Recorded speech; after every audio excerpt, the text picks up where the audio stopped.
அனைவருக்கும் வணக்கம். ஸோ இந்த வீடியோ நம்ம என்ன பார்க்க போகிறோம்னா மெட்ராஸ் ஹைகோர்ட்லேருந்து அடுத்த அப்டேட் ஒன்று வந்திருக்கு. அது என்ன அப்டேட்ன்றதை நம்ம இந்த வீடியோவில் பார்க்கலாம். ஸோ அதை பார்க்கறதுக்கு முன்னாடி நம்ம சேனல் நீங்கள் முதல் முறையை பார்த்துட்டு இது வரைக்கும் சப்ஸ்கிரைப் பண்ணாமல் வீடியோ பார்க்குறீங்கன்னா மறக்காம சேனலை வந்து சப்ஸ்கிரைப் பண்ணி கூட அந்த பெல் பட்டனில் ஆல் அப்படின்றத செட் பண்ணிச்சிங்க. அப்போ தான் வீடியோ போட்டோன்னா உங்களுக்கு நோட்டிஃபிகேஷன் வரும். ஸோ என்ன சார் அப்டேட் வந்திருக்கு அப்படின்னு பார்த்தீங்கன்னா, ஸோ மே மாதம் நடந்ததுலேயே எக்ஸாம். ஸோ அதுக்கான டிரைவருக்கான ஃபைனல் ரிசல்ட் வந்து கொடுத்துருக்காங்க. இப்போ ரீசெண்டாக பார்த்தீங்க அப்படின்னா நான் அவங்களுக்கு வந்து ஓரல் டெஸ்ட் வந்து நடந்தது. இதில் பார்த்தீங்கன்னா கொடுத்துருப்பாங்க மார்க் செக்யூர் த கேண்டிடேட், அதாவது அந்த ஓரல் டெஸ்ட் நடந்தது இல்லையா. ஸோ அதில் யாரெல்லாம் கலந்துக்கிட்டாங்களோ அவங்களுடைய மார்க்கும் வந்து பப்ளிஷ் பண்ணியிருக்காங்க. ஓரல் டெஸ்ட்டுக்கான மார்க் பப்ளிஷ் பண்ணியிருக்காங்க. 19/12/2024 20/12/2024 அந்த ஓரல் டெஸ்ட் வந்து டிரைவருக்கு வந்து நடந்தது.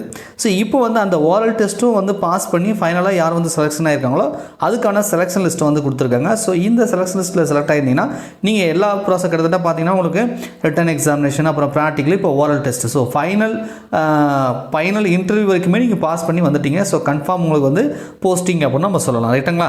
ஸோ செலெக்ஷன் லிஸ்ட் கொடுத்துருக்காங்க. ஸோ நீங்கள் மே மாதம் நடந்த அந்த தேர்வு அட்டன் பண்ணியிருந்தீங்க அப்படின்னா டிரைவருக்கு ஸோ ஃபைனல் செலெக்ஷன் லிஸ்ட் வந்திருக்கு, நீங்கள் வந்து செக் பண்ணிக்கோங்க, ரைட்டுங்களா. நம்ம சேனலை ஃபாலோ பண்ணி டிரைவர் எக்ஸாம் ஃபாலோ பண்ணிங்கன்னா மறக்காமல் வந்து கமெண்ட்ஸில் வந்து கமெண்ட் பண்ணுங்கள். நன்றி, வணக்கம்.